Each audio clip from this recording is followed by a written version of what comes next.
I think the Detroit Lions is going to win 2 out of the next 5 Super Bowls. I know. The Lions winning 2 out of the next 5 Super Bowls sounds crazy to me too. All right. Well, for this season, I'm at the point where I can't even defend this anymore. I don't have anything to say about the Lions until we get over 500. It's been 3 years, man. Hey, but we made it. We here now. That's right. We here now. So last time we talked, man, it was right after the Stafford trade. We didn't talk too much about the Lions because, like I said, we didn't really get into it for 3 years until they got over 500. But right after Stafford got traded for Goff and, those draft picks, we did an episode and we talked about the Tom Brady, Super Bowl right before he won his 7th ring. And if you notice, it's kind of a theme going here, man. It's kind of a theme. At that time, we was talking about how Tom Brady won a Super Bowl every other year. He's won a Super Bowl every other year since the 2014-2015 season. And guess what, people? This season is the other year. Super Bowl 55 is in Tampa Bay, Florida. So we're going to see if Tom keeps that streak going. Well, guess what, man? This the other year again. This is the other year again, man. So let's start there. Let's start there with the playoff preview. How do you see the Bucs in that Cowboys game going? For me, that's actually one of my upset picks. As crazy as it is, even though the Bucs are going to be at home, that's an upset pick for me because the Bucs finished 8-9 this year, so they're under 500. But Dallas can be beat. Dallas can be beat because Dak, for some reason, this year, Dak Prescott has been doing a terrible job with holding on to the football. Man. Something that we talked about for Jared Goff all of last year was holding on to the football. But that's what Dak is doing this year, and that's going to be a problem when you're dealing with a 7-time Super Bowl winning quarterback. You give him enough room to operate, he's going to get you to win. Man, what you said just sound like you was talking about Madden or something. You said 7-time Super Bowl champ, man. Yeah. They made us 7 rings. So, Dak and Dallas, they can't really make no mistakes, like you said, going against a 7-time champ because, hey, he's going to capitalize on every mistake they make. That's what Tommy do. That's what he do. So, let's move on to, the next games in the NFC. What about the Giants and Vikings? How you see that going? Believe it or not, I actually see the Giants winning that one. That's another upset pick. The Vikings, you remember for a while they were right around the 1 or the 2 seed, or really the 2 seed because Philly was doing so well. But the 2 seed with the opportunity to get to the 1 seed. But as you can see, they don't seem like they can win the big game. And if anybody goes up on them more than 1 score, that game is over. I can't trust them. I almost lost the championship because of Kirk Cousins. Kirk Cousins against the Packers, I don't know what you was doing in Green Bay, man, but if Mike Evans didn't go crazy, you would have lost me that game, Kirk. Come on now, Kirk. So with that said, man, I want to say the Giants, but Kirk got me to the championship, man. He got me to the championship. They're in Minnesota, right? Yeah. I'm thinking Minnesota might win in a shootout. I won't say a shootout. I think Minnesota gonna pull it out. I'm gonna say 28-17. I just think that Vikings offense is real explosive, especially when they clicking. Now when they not clicking and Jefferson kind of getting shut down, I think he got shut down a couple games this year. If that's what happens in the playoffs, obviously it's a wrap. But I just feel like Minnesota got too many weapons. We gave them Hawkinson. That's another weapon. Yeah. Green Bay, they was hot. They was on a roll. It's going to be hard to beat a team like Green Bay when they was clicking the way they was clicking. But I don't see Eli suiting up. Danny Jones, he cool, but, Eli was my guy. I got to roll with Eli. Danny died. So we got one more game in the NFC, man. What about that Seahawks 49ers game? Oh, man, come on, man. That's a foregone conclusion. You got Christian McCaffrey, the Mr. Irrelevant who's turned relevant, and Brock Purdy. The Seattle Seahawks defense is a siege. They almost lost to the Rams the other day, although they only scored 16 points. I wish they would have lost to the Rams.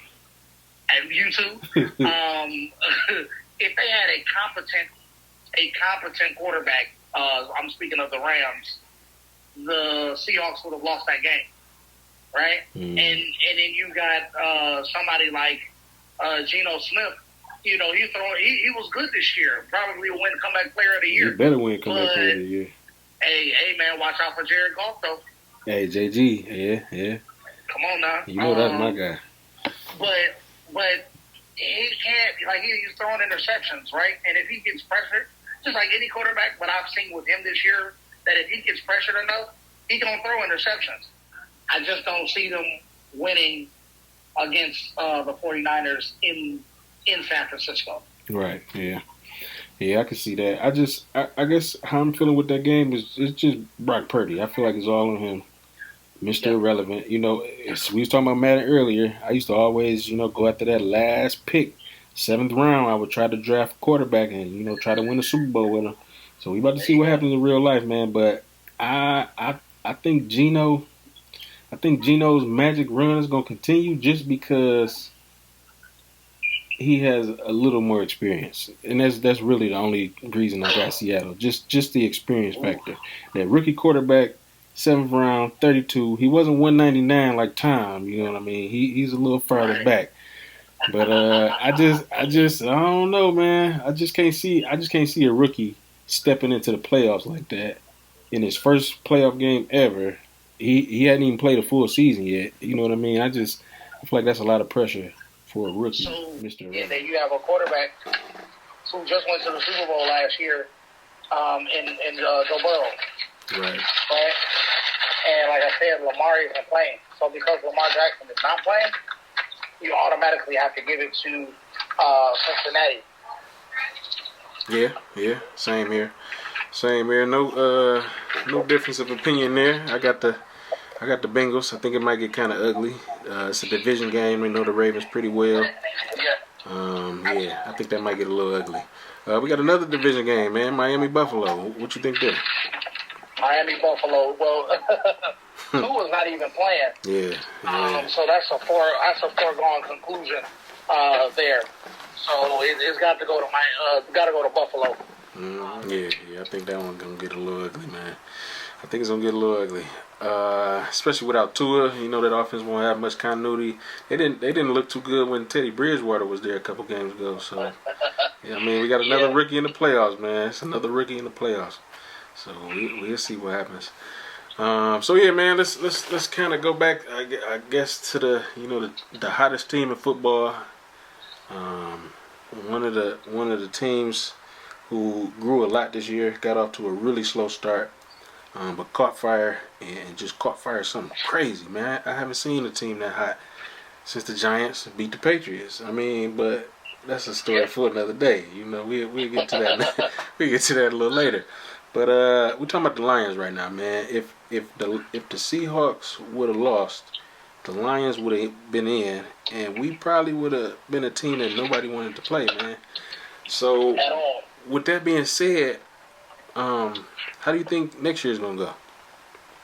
Next year, I look at next year's schedule, although it's not, out to where we know exactly who we're going to play when. I don't see us losing more than 4 games next year. 5 games max. And that's if we just start turning the ball over consistently. If we do that, then yeah, I could see us losing big time. Or not losing big time, but losing, maybe a 5th game or so. Outside of that, 12-5 would be the floor for me. And at 12-5, that would be a division winner. And then, play in the first round and actually have a home game in the playoffs for the first time ever at Ford Field. And the first time since 1993 against the Green Bay Packers, where we lost 28-24 to Brett Favre and Sterling Sharp and those guys on that last second group. 30 years. Yes, sir. Well, hey, let's make it happen then. What about those 2 number 1 picks we got? What do you think we should take with those picks? What position? Defense. Both picks? And defense. What position you thinking? Cornerback quarterback is a necessity. Man, we need a playmaker bad. We need a playmaker in the secondary. Another one outside of Kirby Joseph. From that came out of Illinois this year in the third round. Yeah, he looked good. He looked great. Yeah, especially and the last game. We need maybe one more player, one more real definitive playmaker along the defensive line that plays like that plays like defensive tackle. That's a true disruptor. Because we have players in the middle that'll clog up lanes, but I don't think we have a disruptor like we do on the edges with James Houston and Aiden Hutchinson. So you're saying like a Sue Part 2? Say it again? Like a Sue Part 2? Exactly. That'd be crazy. Hey, I think we're going to get a lot of, maybe not a lot, but I think we're going to get some big name free agents this year. I think people want to play for MCDC.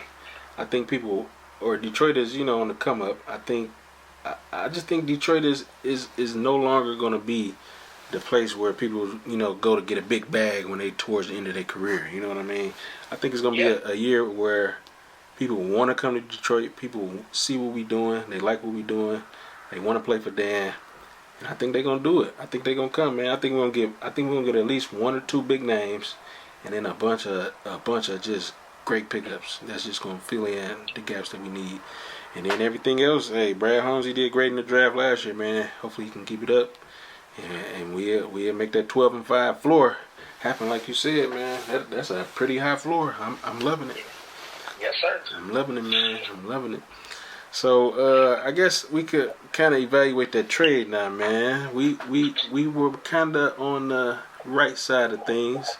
I was saying that Stafford does well when he has help, when it's not just all relying on him.